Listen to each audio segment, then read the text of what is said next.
So here we have the Ford Galaxy Titanium X Power Shift on a 16 plate. I'm going to start off by showing you around the outside of the car, and then we'll hop in and run through some controls on the inside. But from the outside you can see it's a 5-door car with alloy wheels and tinted windows. Let's start off inside the boot and then work our way around the rest of the car from there. So as we approach the boot, you can see we have reversing sensors. Currently all 7 seats are in place.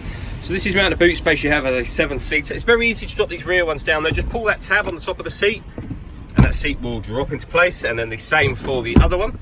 So this is the amount of boot space you have as a 5-seater. It's also very easy to fold those 3 down. You have buttons just here. Press those 3 and you're now folded down for you. You can see you get a lot of space when you do that. Okay, so we're just going to work our way back round to the front of the car, and then we'll hop in and run through some controls on the inside. But now that we've done a full circle of it, you can see it's in excellent condition the whole way round. Just briefly before we climb in, I think it's well worth seeing the interior from this exterior point of view. You get full leather seats, as you can see. There's plenty to run through on the dashboard, so let's hop in and we'll do that now. Before we run through the rest of the really neat features on this car, we're going to start with the dashboard and the dials. On the left-hand side, we have the rev counter, and on the right-hand side, the speedometer. In the middle, you can see the total miles for this car, which are 8,859. Below that, it will show you what gear this car is currently in, so it's highlighting P for park at the moment. You can change information displayed in that central area by using controls on the steering wheel. There's various menus available, so entertainment, navigation, phone, and speed. And you can have any of those displayed in there permanently as you drive along. And on the left-hand side, where the rev counter is, we can, if we wish to, change the information displayed there as well. So you could have a trip computer, for example, being displayed. To change the information there, these buttons control the menu on the left within the rev counter, and these the central area. Over here we've also got stereo and phone controls, including voice activation for the phone. And on the left hand side we have cruise control and speed limiter. Just behind the steering wheel we have this minus paddle and the plus one on the other side. That is so that you can change gear manually with this automatic gearbox. So over in the center, this is where you can connect up your phone first of all. So pair phone. Search for your vehicle on your device and select it once it is found. And then just follow those instructions on screen from there. When it comes to music in this car, there's plenty of ways to listen to that. We have AM, FM and DAB radio. There's a CD player. You can also stream music wirelessly via Bluetooth audio.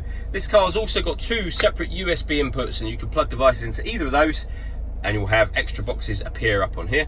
And you may have noticed already, but this car has also got satellite navigation.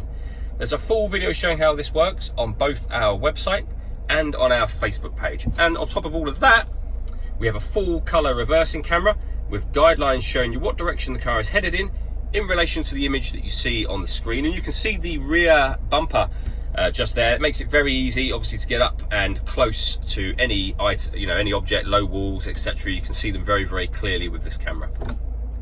Working our way down, we have the CD player and the main volume for the stereo. We then have dual zone climate control, so you can adjust the passenger and driver temperatures, the fan speed up, and of course down again from here. That button turns the air conditioning off, back on again, or you can hit auto, and the car will now maintain the temperatures you've asked for. You can override that quite easily, but that'll maintain the temperatures you've asked for by taking full control of the fan speed for you. We've got a proper heated screen for the front and rear.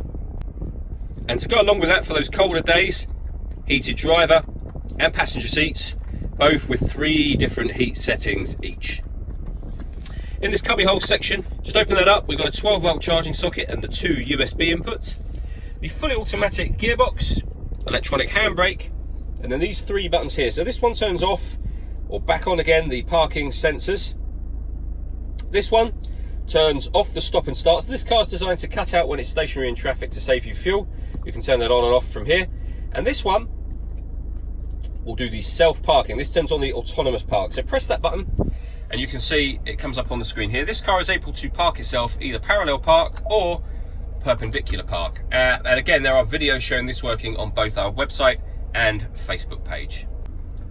The last thing I wanted to talk about is the panoramic glass roof on this car. So we've got buttons up here which will open, first of all, this sunblind. So the sunblind will open halfway back. Press it again, and that will open all the way to the back of the rear seats. You can just leave it like that should you wish to. Otherwise, this front section will open properly as a sunroof. All that leaves me to say is thank you for taking the time to watch this video. If you'd like to come and see the car in person and have a test drive, please feel free to call any of our MJA sites. We'd love to hear from you soon.